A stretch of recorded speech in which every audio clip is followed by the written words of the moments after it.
Oh, hey. Yeah. Yeah, I was gonna make a video about, making a website. But, I've been playing Satisfactory instead. Yeah.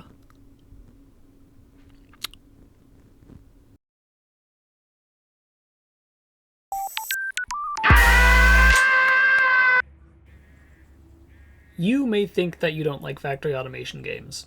Hell, even I thought I wasn't the biggest fan of them.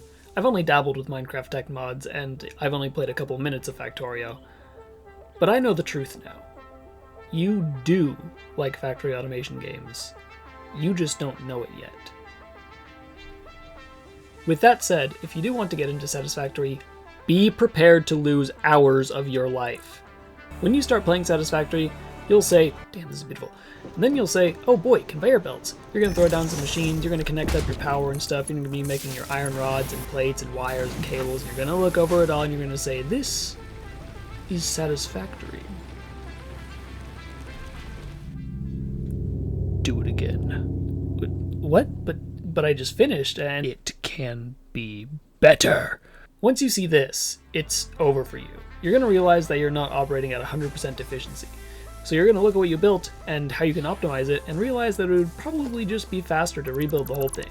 And you'll be satisfied until you unlock the next tier and realize that it can still be better. It can still be faster, have more throughput, utilize more nodes. Your factory could be the best. Rinse and repeat until it's been a week and Satisfactory is the only thing you've done.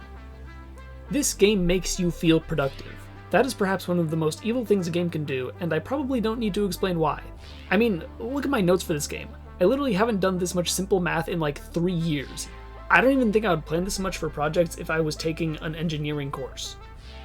But, okay, if you just want to itch the efficiency optimization part of your brain, you could just play a different game.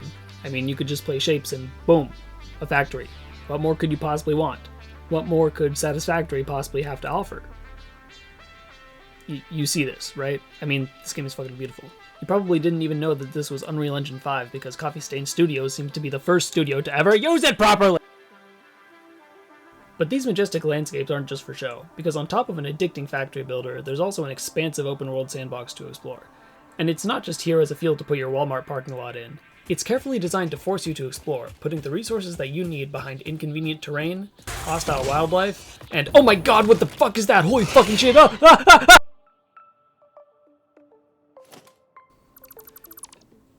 Plus, with no sort of fast travel system, trekking into new territory feels like a real journey, and establishing infrastructure is basically required to progress, or at least to make your life easier.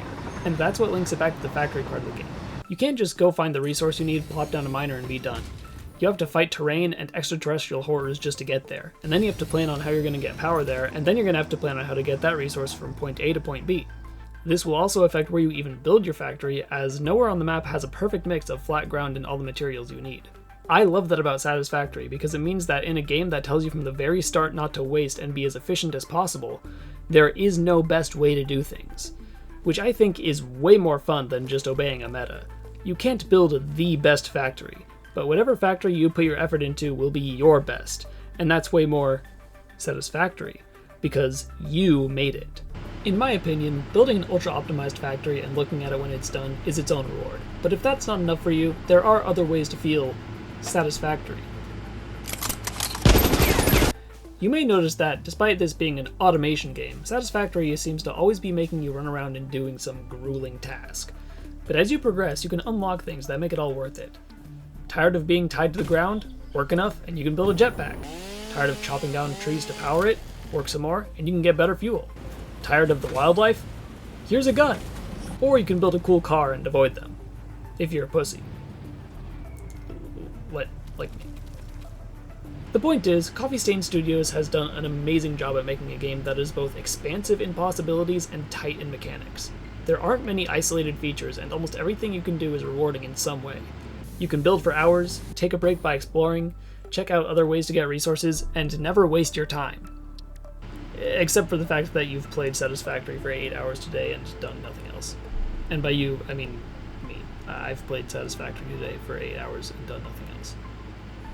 Now, I'm no authority on game design or game psychology or whatever. I mean, it's a video game. I don't think I need a degree to talk about this, but if you do want some, in my opinion, better insight into this game, you should check out Camwing's video or Anxious Hazmat's video, because they heavily inspired this video. Either way, I think I've done a pretty good job at glazing this game.